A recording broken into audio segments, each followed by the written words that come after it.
Good afternoon, everyone. We are together again with our wonderful group for our Henry and Lisa Manoucheri Parsha Sh'lach. Our guide is Rabbi Akiva Zweig, Rosh Yeshiva at the Talmudic University of Florida. Today he will be discussing Parshas Sh'lach, staying on mission. The topics will be reckless defiance and self-destruction, as well as conquering, avoidance, and I'm going to guess complacency. This month, the month of Sivan, is sponsored by Michael and Sylvia Kanoff in honor of their dear children, Darius and Hannah Asli, in recognition of all the wonderful things that they do for their family, for their community, and for all of Klal Yisroel. This week's class is also dedicated for a Refu'ah Shalema for Yisroel ben Rochel, Meir ben Ruth, Chaim Yitzchak ben Chaya Bracha, Yidel ben Rochel, Moshe David ben Rochel, Sara bas Ruth, and Sonayela Basya bas Yehudis Ruth. Without further ado, Rabbi Akiva Zweig and Parshas Sh'lach, which parenthetically is the first Parsha that I learned B'Havrusa when I became exposed to Judaism. So this is a special Parsha for me. So thank you all, and Rabbi Zweig. Good afternoon, good Erev Shabbos, everyone. Wow, what a world. So much to talk about in such a short time. It's always a joy and an honor. I really do feel blessed to be able to be learning with so many incredible people on an Erev Shabbos. We don't usually mention it, but it's worth noting that Rabbi Akiva Eger, who's actually my namesake, would always be very careful to learn on Friday afternoons, because there's a certain amount of Torah energy, Torah merit that comes to the world at all times. And when there are less people learning, the people that are learning are in fact kind of soaking up or absorbing all of that extra power, energy, and merit to study Torah. So learning on an Erev Shabbos, especially in the afternoon, is actually a really big deal. All the more so when so many of our fellow Jews are being disrupted on a very regular basis now for more than 8 days from their daily lives in Eretz Yisrael by the constant concern of ballistic missiles and other airborne weapons from Iran and other places. And even though I saw recently, just like an hour ago, that the percentage is 95% successful, we know that there have been tragic deaths, and we know that it's a very perilous situation for everyone on the ground in Eretz Yisrael, not to mention our soldiers that are attacking or involved in so many fronts of the war, but especially in Iran. And our dear friend of the class, Yidel Gutman, and you see on the call, his name is Thomas Gutman. He sent me a little Shabbos preparation with a picture of two machsanim, right? Two ma'ad madim, the shelter rooms in Eretz Yisrael. That's where so many of our nation are spending their Shabbos. So we should be bearing all that in mind, but we're sitting comfortably, whether it's in our armchairs or at our dining room tables or in our living rooms, and enjoying the relative peace and safety of not being under direct attack outside of Eretz Yisrael. We should really bear that in mind. That our learning, of course, should be in a merit for all of Klal Yisrael to have safety and success in all of these endeavors. B, in empathy and in solidarity, we should really be davening and having on our minds the concern for everyone's good health in Eretz Yisrael. And God willing, this is just the beginning of hopefully what is really the end of much fear and terror for Klal Yisrael and for the world at large. Now, there's a few fascinating topics that I want to discuss today. Just to reiterate the titles: Staying on Mission, Reckless Defiance and Self-Destruction versus Conquering, Avoidance, and Complacency. And that's a lot to get to, and I think is especially important at this time when, Baruch Hashem, there is so much success that is happening for the Jewish people. via the fighting of the IDF and all of the incredible members of our nation that are doing so much work to bring all of this about, and all of the Baruch Hashem seemingly at least tacit approval of many of our allies, hopefully doing even more than just tacitly approving. So there's so much to be happy about and so much to be looking forward to, but it's still a very, very precarious time practically. And in addition, nobody knows what the end is going to be. And I think it really requires us to maintain a very crystal clear mindset of what we should be focusing on and how we should be not only preparing ourselves for whatever is next, but also how we should be helping ourselves and our nation now during these critical days. So on Wednesday, in the Wednesday morning class, I made a proposal of what the real mindset of the spies should have been, what the nation at the time of the desert in Parshas Sh'lach, what it should have been. And really, this is a part 2 addendum to that class, and I think it's rather important as a follow-up. So I'll just briefly mention now that the perspective that we raised on Wednesday, and I would urge everyone to listen to it, is that the Jewish people are given the wherewithal to accomplish the mission that Hashem has given them. And there's much support of this, even if you look in Ramban, Nachmanides, it's Perek Yud Gimel, Pasuk Beis, where he talks about not relying on miracles, and that the mindset of the Jewish people at that time was unfortunately one of self-doubt, obviously fear, obviously in some way they rationalized that it would be better to not go in now. Maybe they were thinking we need to strategize more before we go in. And that quickly spiraled in such a devastating way to have the Jewish people cry and doubt themselves. And then as a nation to declare that they want to return to Egypt. And even the leadership, outside, of course, of some select individuals, even the leadership intended to do that. And we pointed out that Kalev specifically knew that the Jewish people had the wherewithal to conquer these giants and all the enemies of the land. And therefore for us is to understand that HaKadosh Baruch Hu blessed our nation, our teeny tiny nation of 15 million people or so today, with the unbelievable talents necessary to pull off exactly what is happening in the world today. But what's critically important is that we stay on mission. That means we consistently ask ourselves, is our collective mindset to carry out the will of Hashem, what is good for Hashem and what is good for us as his representatives? That's number one.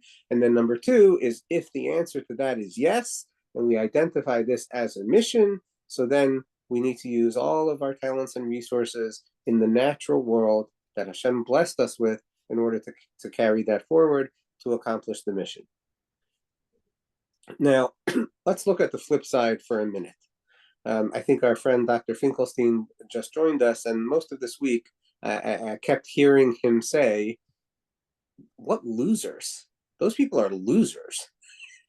And it just seems like that's the case. I mean, they're sitting ducks right now.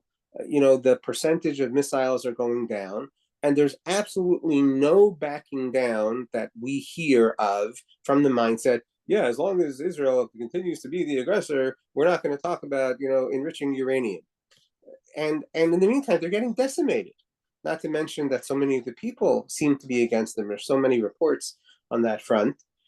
And it's just amazing that people could have such a defiant, stubborn mindset leading to their own self-destruction and annihilation. But that's nothing new. That's Amalek 101. That's Amalek 101. That's what happens when Amalek first comes to attack the Jewish people. That's what happens when Haman got so obsessed with Mordechai, then he ends up, instead of on top of the world, getting strung up and hung, including all of his children, right? But the incredible arrogance and defiance and recklessness and what seems to be stupidity, it just seems to be complete stupidity. Somehow, these people are not getting the message. It seems like the only answer is the give me death part. Either we kill you or you kill us, and that's the only solution. Now, that's very obvious at this point, but it took all these years of work for the Jewish nation as a collective whole to make that reality apparent by the recent successes of everything that they've been doing in Iran and in other places in the world. But here's the scary thing, people. We self-destruct also. We also have reckless defiance. And we also do things that cause us to implode and lead to our own devastation. Let's go skip to Tisha B'Av for a minute, a sentence that we'll be reading in a few weeks, a little bit more, about a month.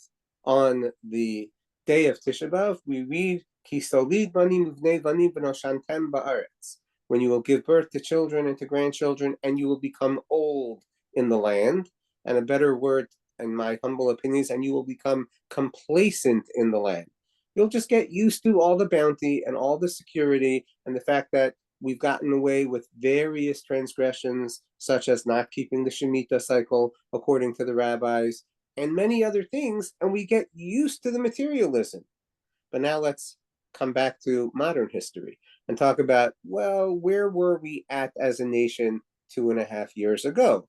How complacent were we that October 7th happened?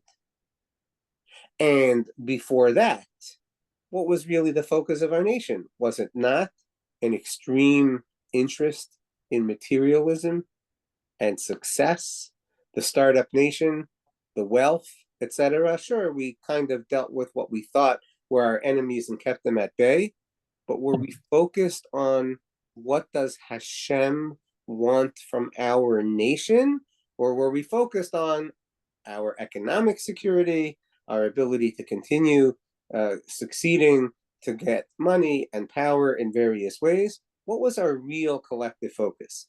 In the last 2.5 years, it's become very clear that we have an existential threat, ultimately Iran, to deal with. And even though that wasn't always crystal clear, hindsight is a funny way of making people think that this is what they thought all along. But the truth is, 5 and 10 years ago, when people were talking about the axis of power being funded by Iran, not everybody believed that. And here we are today. It's all been uncovered and revealed. But where were we 10 years ago? And how come we weren't paying attention 10 years ago? And how come we weren't more prepared to avoid an October 7th? So all of what we're seeing in Iran, in terms of their deficiencies, in terms of the regime, in terms of Khamenei and the people that go with that kind of vitriolic verbiage and general continuing to threaten and falsely claim all the power and the retaliation that they're going to do, we have to remember that we have shades of our own arrogance and our own defiance. And let's go back to the desert. Let's go back to the story of the spies. Because immediately after, and I mean immediately after, Hashem tells Moshe to tell the people, that's it. They're not going to go in for 40 years, and they're going to die in the desert. And the 10 spies are killed through a plague. And when then Moshe turns to the people and says, let me get you the exact chapter and verse, chapter 14. It says that the people who spoke evil about the land, who caused other people to speak evil about the land, died in a plague in front of Hashem, but Yeshua and Caleb lived.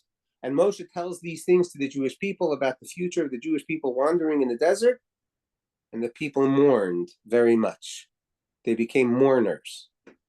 And they get up early the next morning, and they go up to the top of the mountain and say, we're going to attack this nation. We made a mistake, but God is right, and we're going to go capture Eretz Yisrael.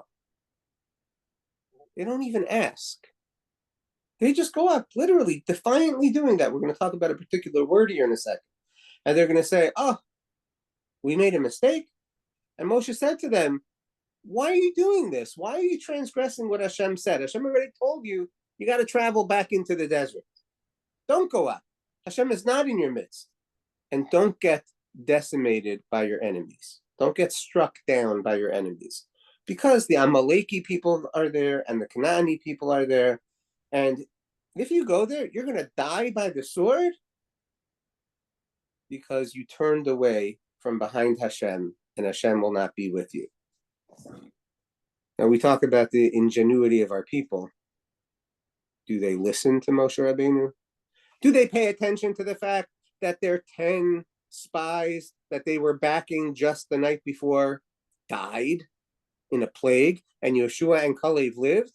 And do they say, wait a second, let's back up. Maybe we shouldn't go up. Maybe we shouldn't attack. Maybe we should actually listen to Moshe Rabbeinu, because in general, that's worked out pretty good, listening to Moshe Rabbeinu. But instead, vayapilu, that's the language, vayapilu. The root is ayin pei lamed. This is the word we're going to talk about today. Vayapilu la'alos el rosh hahar. They went up with this word ayin pei lamed to go to the top of the mountain, but Moshe and the Ark of the Covenant of Hashem did not move from the camp. Normally, the Ark of Hashem would go into war with them, depending on which Ark you're talking about, separate discussion, and maybe Moshe went with them, maybe Moshe didn't, that's another conversation. And of course, what happened, the Amaleki and the Canaani come down, the ones that were living in that mountain, and they strike them, and they obliterate them. Fayakasum is like completely crushed them, and they were devastated. Dr. Haretz, Baruch Shekivanti. That's exactly what we're going to talk about today, which is fascinating because the Rishonim don't seem to point that out, Dr. Harvitz. That's the word I'm going to get to today. So the question is, what is this word of defiance, vayapilu, that they went to the top of the mountain? What is that word, ayin pelan? So Rashi says two explanations, and there are other explanations as well. One interpretation is a language of strength, or I guess defiance is probably the right word. It's a kind of strong stance that they're taking. Another is that instead of an ayin, you look at it like an aleph, like aleph lamed, and it was something dark, that they went to do something dark, or either it means they went dark, meaning that they were kind of off the track, they were off radar, they went to do a non-sanctioned mission, or it means that it was a bad idea, like a language of darkness. Either way, that is a second explanation also that Rashi brings from the Midrash Tanchuma. There is a third explanation. There is a third explanation that is brought in other Rishonim, which is a language of a mound, M-O-U-N-D. It's like a high place, and the idea is that they went up like they were going up a mountain, and that seems to somehow also fit in. But it's a language basically of something high. That's the Radak in Shmuel, so it means that they kind of went up high. Now it could mean haughtily, which we're going to talk about. So, as Dr. Horowitz pointed out in our chat, the question that I was wondering about is that when you look in the Tochacha and Parshas Kisavo, chapter and verse, it is Sefer Devarim, Deuteronomy, it is chapter 28, and it is verse 27, 28, 27. It says how at the time that we are being punished by Hashem for having not listened to Hashem, in the section called the Tochacha, the rebuke or the curses that come to the Jewish people when they don't follow Hashem, it says that there are various types of maladies and terrible things that are going to befall us. It says in this sentence, God will strike you with the boils of Egypt, Bishchim Mitzrayim, Uvat Techorim.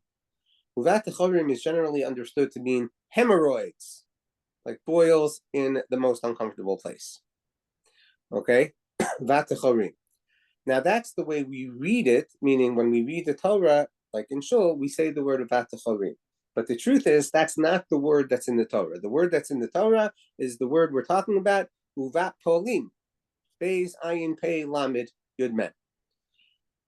That's the actual word that's written in the Torah. We changed the pronunciation, as we have a tradition in many places in the written Torah. And the question is, what is that curse, right? Hashem will strike you with the boils of Egypt and hemorrhoids. But the other word, instead of hemorrhoids, Uvat Techorim, which really does refer to that part of the person, the backside, the other word is Uvat Polim, which seems to mean, as per the Radak in Sefer Shmuel, It seems to mean the high places, but it's really referring to the very lowest place because it's idiomatic. And it's really referring to what is called, it's even called the tachas, which means the bottom or the backside, right? It's really referring to that, but it's written with that word that we pronounce as a different word. It's written vapoli, but we pronounce it vatachavim, but really the word ayin pei lamed means something high.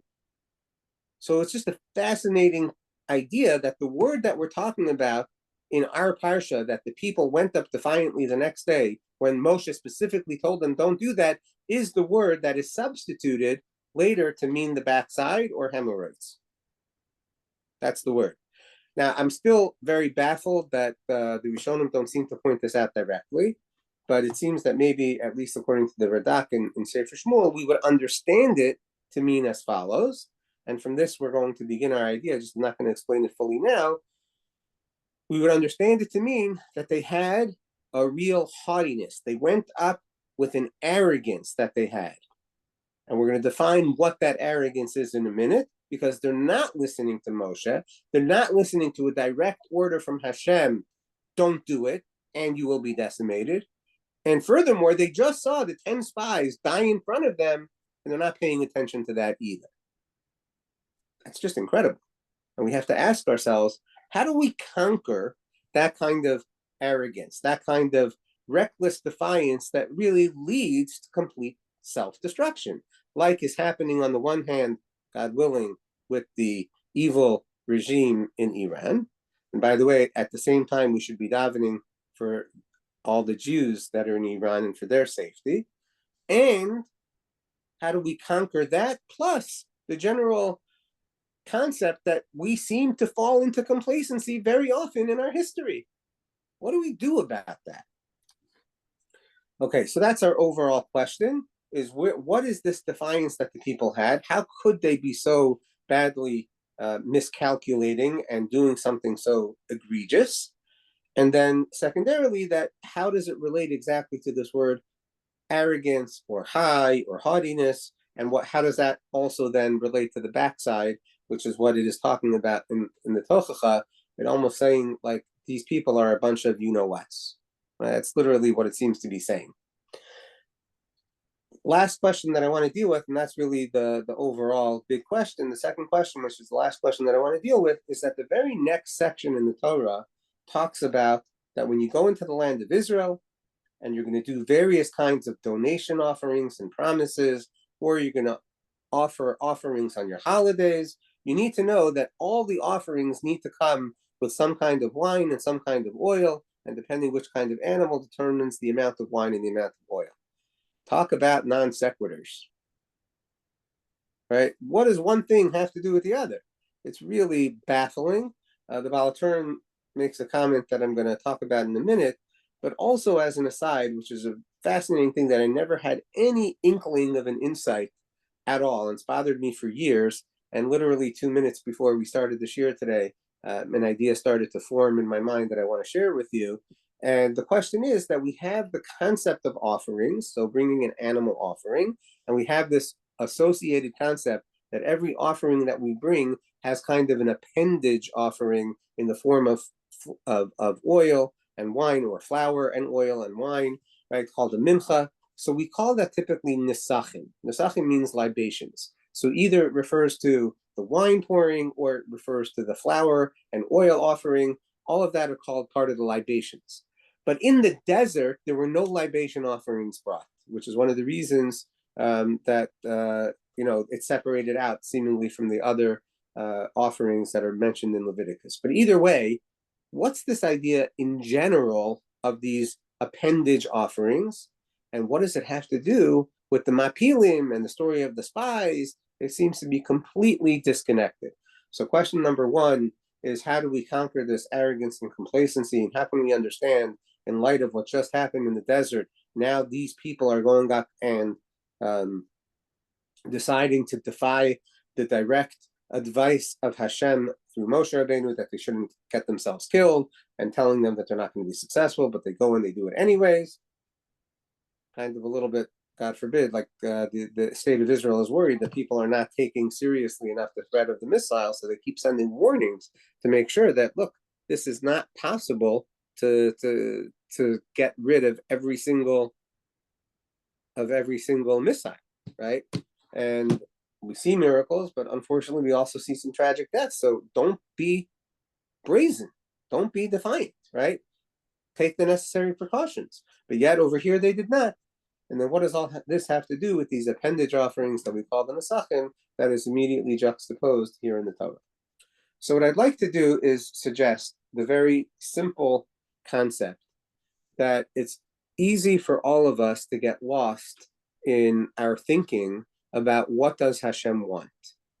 And as we pointed out on Wednesday, the critical factor for us to be successful in everything that we're doing is that the starting point is the question, is this what Hashem wants me to do? Is this the mission that Hashem gave me to accomplish? And so again, on Wednesday, we spoke about that extensively and that a person should try to identify that in our lives. But now let's just talk about a collective mindset. And what seems to be happening in our Parsha is that we have this machlokas, we have the 10 spies saying, as a collective mindset of the Jewish people, it's a bad idea. We can't conquer this land, at least not at this time.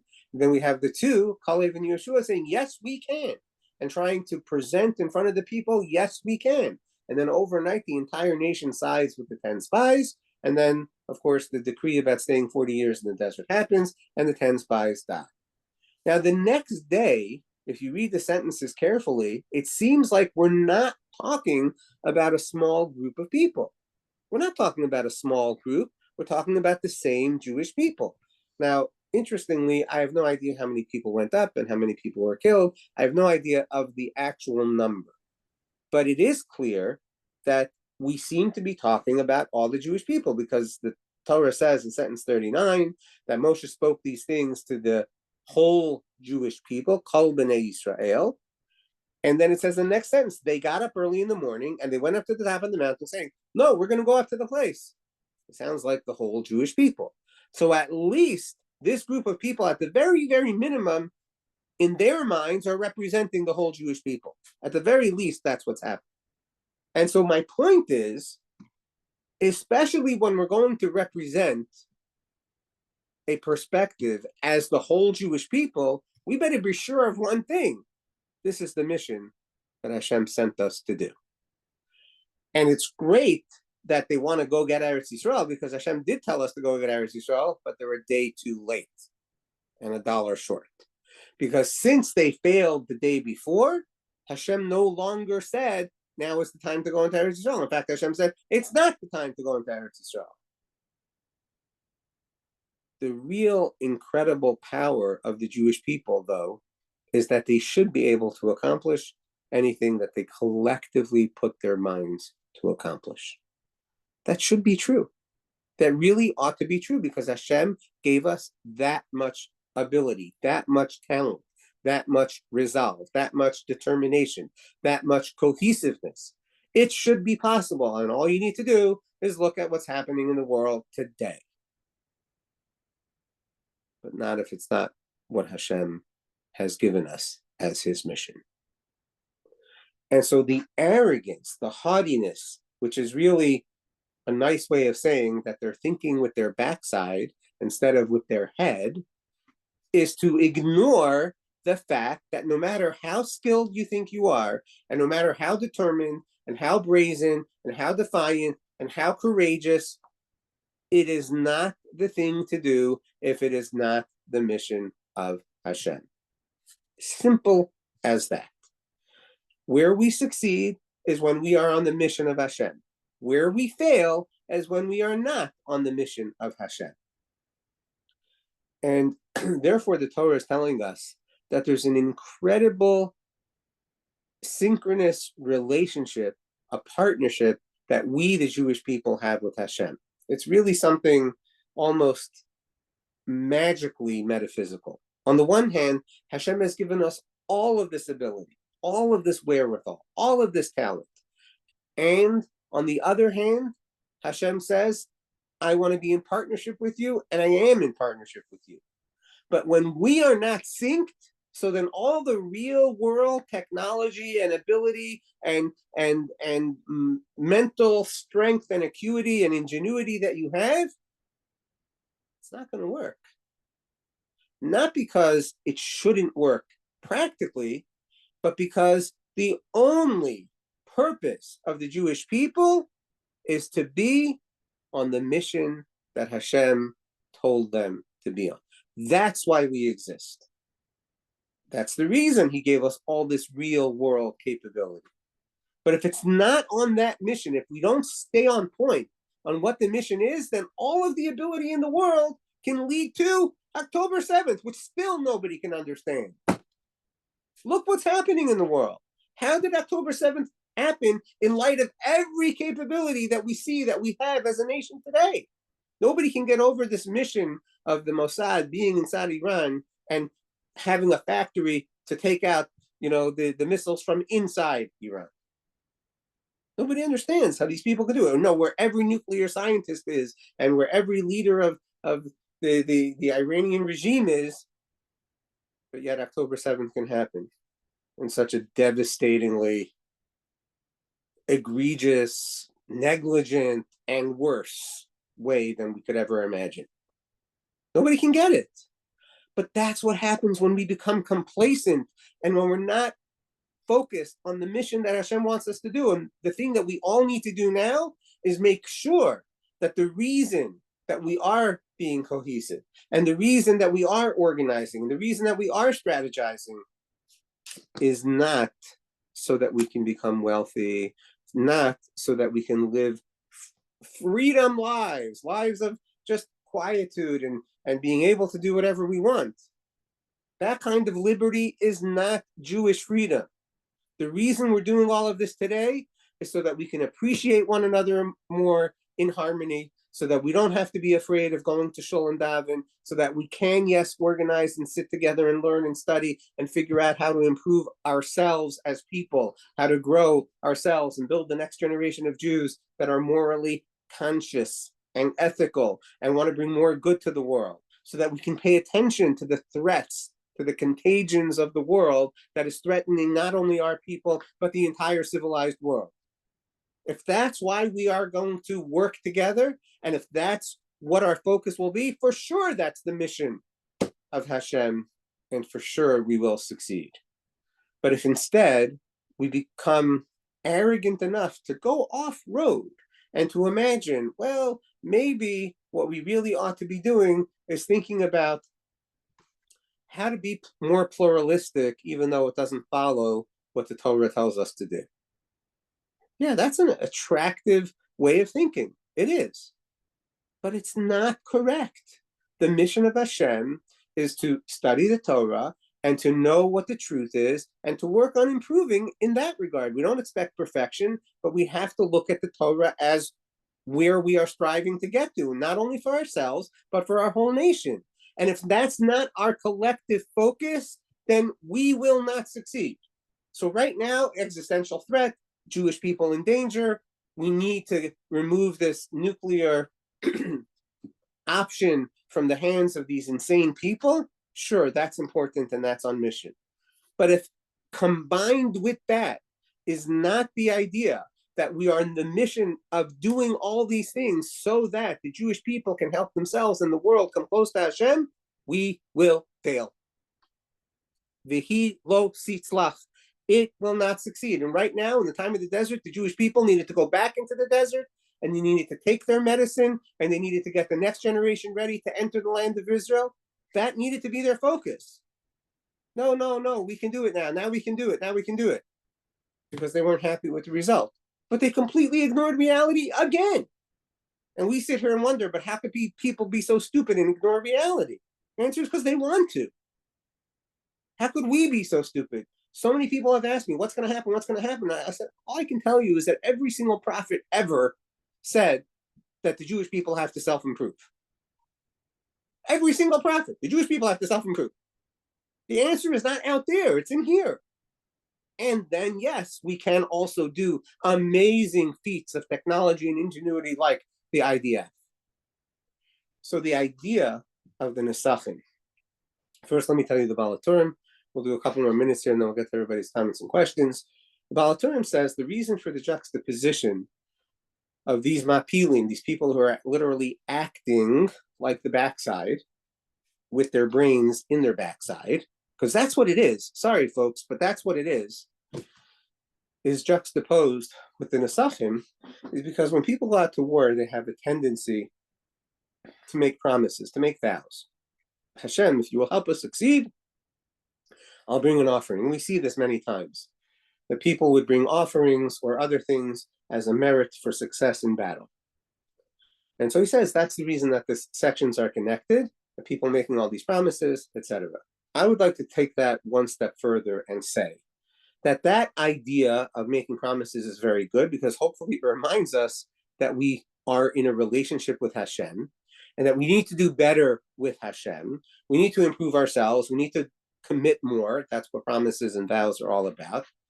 But there's another element to that, and that is Hashem says, look, we are in a partnership, and whatever is your reason for bringing an offering, I want you to bring an appendage offering to represent my side of the equation. My side of the equation is that I'm committed to you, and I'm going to go along with your offering. I'm going to go along with your promise, and I'm going to ratify that, and I'm going to join you with that, and you're going to know that by representing me, by bringing an additional amount than what you're otherwise bringing. Because I'm saying to you, Hashem says, I'm in partnership. You want to go to war, and you think it's the right thing to do, as long as you're in partnership with me, I'm in partnership with you. And I'm saying these adjunct offerings represent the side of Hashem in our partnership. But it's contingent on asking ourselves one simple question. Is this the mission that Hashem wants me to accomplish? And when we forget to ask that question, then we become the mapilim. We become these crazy people doing things that are against what Hashem wants, and it will disastrously fail. As long as we're on the mission of what Hashem wants us to accomplish, then it will succeed, because Hashem gave us all the ability for it to succeed. And so I'd like to conclude with the concept that in today's world, when we ask ourselves if we're on the mission of Hashem, we should correlate two considerations.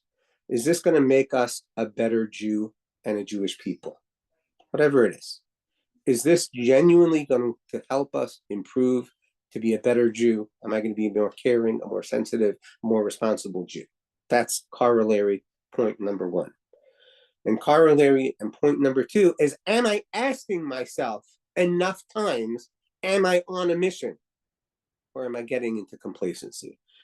I'm okay with what I'm doing. I don't need to challenge myself anymore. Life is good. Life is comfortable. And I think that those are two critical considerations that always need to be on our mind. Whatever we are thinking that we're on a mission and have a passion to accomplishing, can we reasonably say, are we really able to talk it out with other people and say, yes, this is a mission that Hashem wants me to be on? And then corollary number one is it improving me or the Jewish nation to be the right, better kind of Jew? And corollary number two is, am I on enough missions, or am I being complacent? Am I sitting back and taking things easy? Am I not doing the hard things because I'm rationalizing and saying it's not for me to do, or it's time for me to retire, so to speak. It's not, I'm able to just be on the sidelines. And so with all of those thoughts in mind, I just want to point out, just look on our call. We have incredible people on our call with so much talent and doing so many incredible things. Every Jew can be like that. Every Jew can be like that, and it should be our mission to activate every Jew to be like that. Look what we can do with, I don't even know how many people are truly involved in all the operations that have been happening, even if you include all the soldiers. It's a tiny amount versus the rest of the world and everything that they're trying to accomplish. And we're just making it happen almost like it's easy, which is crazy. It's definitely not, but it almost like it is. That's what we can do when we activate every Jew. It'll be even greater and more powerful than that. Any questions or comments? I'll look on the chat in the meantime. Aaron Yehuda, you're in charge. Okay, I see no upraised hands. I see Rabbi Nakdiman made a comment. Yes, Joseph has a comment, I think, or a question. Hi, Rabbi. Wonderful shiur. You Let said me see something this. which, in my opinion, that's fundamental of how do we protect from our virus of contagious of false ideas or destructive ideas. Because we live in a secular world, and willy-nilly we are absorbing this idea which you are constantly bombarded. It gets through your filter. Not everything gets filtered properly. And we absorb this idea which is self-destructive to us, mainly that we are fighting against each other. Yeah, I think that, yeah, so you're asking how to avoid the contagion of infighting. Yes. Okay, great. By Yeah. absorbing the outside world's view. Okay, what do you mean by absorbing the outside world view? Like the secular, the wokeism, all these crazy ideas that penetrated Israel very deeply. Yeah. So if we like okay, it great. or accept it or not. Yeah, I'll be happy to talk about that. At the end, we'll it's a big topic. So yeah, great point. We'll let other people talk to it as well. Awesome. Thank you, Joseph. Aaron Yehuda, are you calling on Dr. Finkelstein and Dr. Patterson? You're on mute, Aaron Yehuda.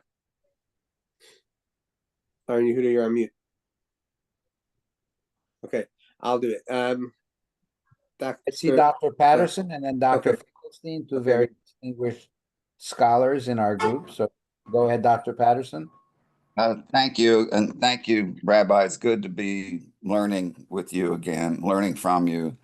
I just have a brief elaboration with regard to the world of academia where I live, the world of intellectuals and PhDs, and many Jews, many Jewish scholars, thinkers who have succumbed not so much to complacency as to the longing to be regarded as good Jews. It's a very powerful pull, and so that they succumb. There's in academia, there's what I call a morally required anti-Semitism. You cannot be regarded as a moral individual in many intellectual circles unless you oppose the existence of the Jewish state. And it is, you speak of arrogance, haughtiness. Oh, yes, it's an arrogance that stinks of self-righteousness. And the Jewish intellectuals are not immune. And they succumb to this longing to be regarded as good in the eyes of the crowd and not in the eyes of God. Indeed, sometimes being good in the eyes of God can be very risky when it comes to where you are in the crowd, right? It can be risky. So that's just my brief elaboration. I just mainly want to say thank you. Thank you for your teaching. No, that's so well said and just so disheartening. But yeah, maybe after Dr. Finkelstein, if you want to go back and explain how because that's right to Joseph's question as well.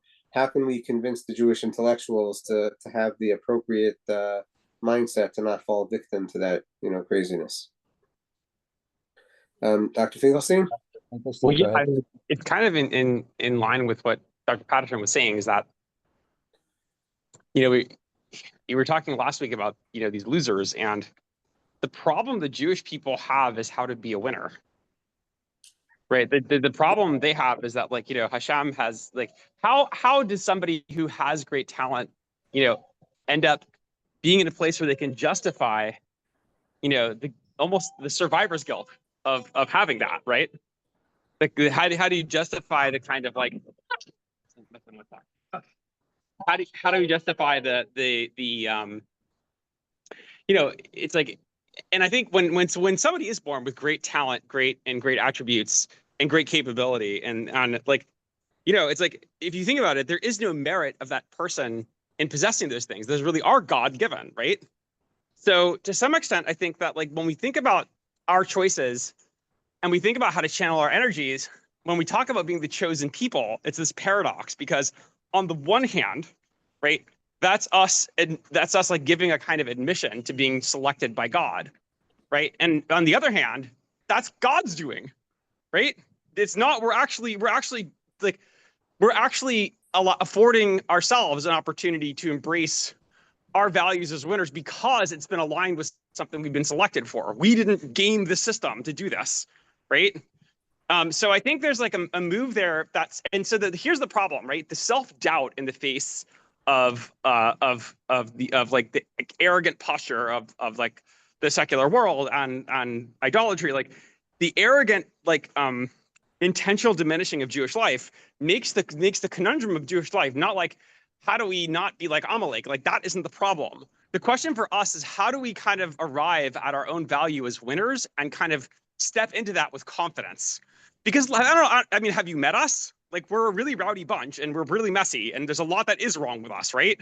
So it's like, how do you step into the mantle of a universal system of like global transformation? And like, that's what we're doing. And like, you have to admit that's what we're doing, which is really hard because, like, I don't know about you guys, but I feel like a loser sometimes, right?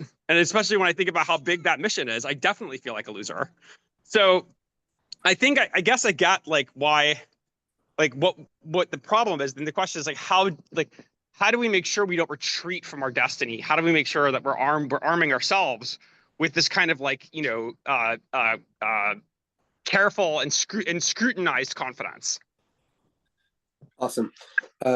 Yeah, so I think Refu'ah wanted to say something, but I'm just going to jump in for a minute, Refu'ah, if that's okay with you. I don't know if he's still on.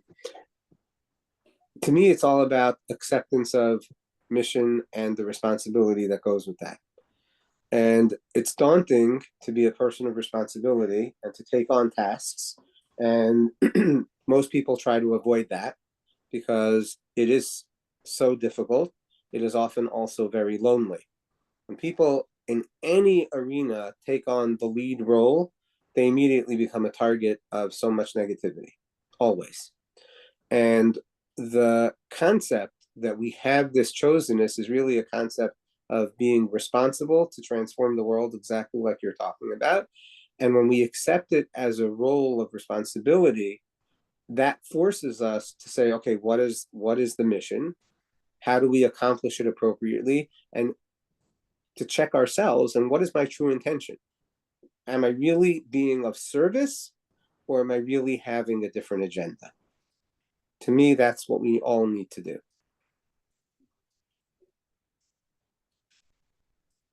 And Joseph, that I would just add to that, to your point, Joseph, about how do we help other Jews step into that.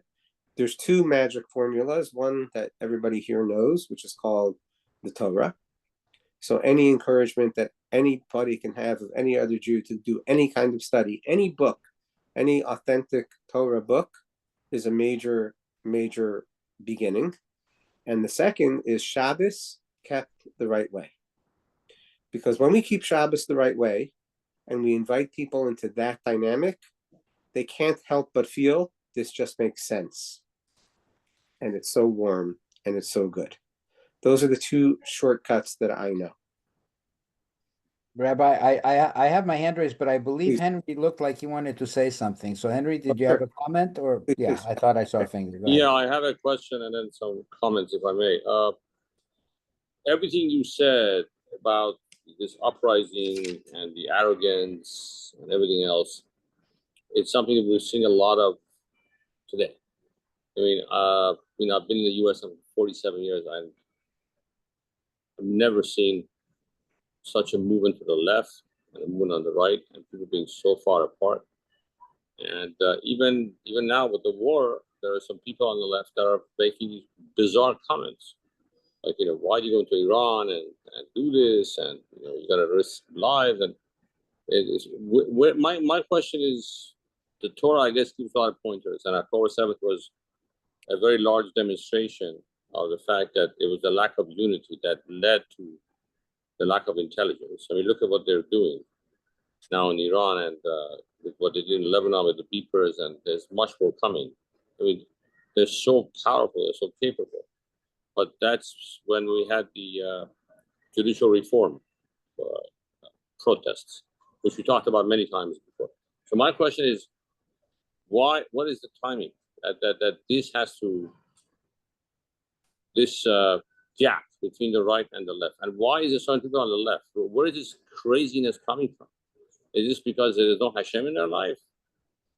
I mean, it just, and there's so much of it now. It's so thick. It is so crazy. Yeah, it is. Unfortunately, the solutions I don't think are very easy, but I'll mention what I think it is important. I saw somebody write, and I thought it was a very astute point, that the Iranians and others underestimated the infighting in the Jewish people because they thought it meant that society was coming apart. Right. But really, it's a sign that everybody's thoroughly engaged. And in many countries, those kinds of uprisings is a sign of breaking apart and what's about to be, let's say, a civil war. But for the most part, for the Jewish people, it's really a fight of intellect and what is correct, and everybody cares so much. And we do see, for the most part, complete solidarity. For the most part, even the oppositional government said that they stand shoulder to shoulder with Netanyahu in this, enterprise into Iran. But having said that, the most important thing is, can we have discourse that is actually truth-seeking? Right. The biggest problem that we have, the right and the left, is that there is no actual listening, and there is no coming up with a better third idea. And that's what the Gemara is all about. That's what Shalom Bayis is all about. That's how we get to harmony among our people. If people can admit that there's a truth that might not be in their minds, but is somewhere in the middle, or something new, something a little different than what they thought, which is what Shammai and Hillel always did so successfully. And that does require a little bit of humility. And most importantly, that what has to happen is something better than what I can think of, because it's not about me, it's about the cause. We have to have a more safe Jewish people. We have to have a more prosperous Jewish people. We have to have a more learned Jewish people. If that's the mission, then when we argue, then we can listen. But if instead all we want to do is ram our truth down the other person's throat, that's when you get what we have in this country with the Democrats and the Republicans, and that's the opposite of what the Gemara is doing. Gemara is all about, let me listen to the other side and respond, because I'm about finding the truth. Mm-hmm. Okay. And the comment I want to say is from my sources deep inside Iran, and some other people behind Raza Pahlavi. They're telling you that by July 4th, this government will fall. The U.S. will not take action until then. That's the date. That's going to set. And within 2 or 3 months, they're going to install Pahlavi as the next ruler. So that's kind of what's going on. But what concerns me and keeps me up at this is, I've had this thought for many years about 15,000 Jews in Iran. Some say about 20,000. I just hope that the government doesn't hold them hostage. Right. And say, okay, you guys really want to come after us? We're going to go and arrest all the Jews. Right. So, is there any kind of an evacuation plan thought for them? Do you know? I don't know. That's an excellent point. I mean, you got to think that Mossad will probably think of that. Right. But I know that the Iranian Jewish population, they are extremely nervous right now. Thank you. I was going to ask you, so thank you for saying it. I appreciate it. Awesome. Wow. It's just hard to believe we're actually here, and so there's so much to... No, I think we were witnessing biblical times. This is around Moshe. I mean, look, we had the pandemic 5 years ago. I never seen that. Now we see this, and we see everything else last 2 years. It's unbelievable. Yeah, unbelievable. Okay, Aaron Yehuda and Rebutal. Just briefly, I posted on WhatsApp, but from the conversation, 2 things. Kolev means kol lev, which is wholehearted. And when a person faces doubt and challenges, we want to take his example of conquering the land and surviving, that he had a whole heart. Great point. The gematria of Kalev is 52, which has two meanings. One is Bain, which is son, which means that when a person has a whole heart, they're really connected to Hashem, and that we're a child of Hashem, which is what Rashi says. And it also has is the gematria for Behema, which is an animal, which is Kalev is an animal. And this means that a person can take their animal qualities, their doggedness, their persistence, stubbornness, like an animal, and convert it into service of Hashem to have a kol lev. Wow. And Una very briefly means that you have to know how to turn your back. You have to turn your back on negative ideas and negative people that try to split your heart in two. I have more extensive stuff on the WhatsApp chat. I didn't want to take up too much time, but those were some of my. Great. So just so everybody knows that it gets much more extensive than that. And I urged you last week to reach out to Aaron Yehuda. He's really doing terrific things with the Torah and the Parsha. Gavaldik. Thank you, Rabbi. So I want to have a kol lev for our people, and we should all have, and we should not a kol lev just individually, but united. Yes. Like a am echad, lev echad. Yes, beautiful, awesome. I mean, Yidel, and then we'll get to Mordechai. Yeah, just I saw a tweet that came out from Iran, from the rabbi, I forgot his name, who runs the place. The third day he wrote Garamian, Rabbi Garamian. Yeah, he wrote Hashem Yishmerecha, Yashem Pon V'lecha. He sent out this tweet, and he didn't write anything else, more or less. So to me, that was a big signal that they really need a lot of help. But he can't write anything more than that. Main thing is I want to go to our Dr. Patterson, that he said that academia, you have to be whatever you have to be. And I found what you have answered is the perfect answer to that. If you don't go up with Torah values and you don't hold Shabbos, that's the way you look. It's nothing to do one with another. A guy, we know it's But they're not going to change. We know there's a lot of hate out there. But a Yid that's not in the Jewish is pukatified, the Gemara says. He's much worse off. And that's why we see here with a clarity, we see people that could go against their own people. In New York City, we have a big problem now. We have 40, the guy here who says he wants to eradicate the Jews, running for mayor. You have 40% of Jewish people voting for him in Manhattan. There's nothing more mind-boggling than that. Like, he voted for Hitler. And the guy's clear. I can send you clips. He's clearly saying annihilation of Jewish people. It's clear. It's no. So what happened is that's where the problem was. But the other side to the coin is that I wanted to mention is we had holy rabbis that felt that we shouldn't be here either. So, it's, to me, it's a mind-boggling. I know we have this conversation, but I want to bring that out. But very holy people said, like we know in the Gemara, I'm going to go to the Gemara, Reb Zeir and Reb Yehuda. Reb Yehuda you're not allowed to go up there to stroll until Mashiach comes. Reb Zeir says he wants to go up because he went onto the Kalim of the Beis Mikdash. So we're in a big, our minds don't know where to focus at this point. But one thing I would like to say, but anybody who wants to put a Jew into danger is a murderer. I don't care how he looks. I don't care how he dresses. I don't care, because that's one thing I can tell you, and I can tell you, I know for fact, when war was going on, the real big people didn't say a word, only said Tillim. They did not say one thing negative about the Jewish people. So anybody today, and I sent you clips, I think I don't know if you heard thought, anybody who talks against, or anybody is a murderer, is a Ritzeach. There's nothing to negotiate on that. I don't care what he holds. And that's what we have to get clarity about. And it's a very painful thing to see this. And I think that before Mashiach is becoming clear who is a good Jew and who's not. And this is what it is. If you don't protect your Jewish brother when he's in trouble, I don't care what kind of Jew he is, you're finished with me and with everybody else. That's what I have to say. Everybody have a real good Shabbos. Thank you. Great Shabbos. Thank you. Are we good, everyone? We're good?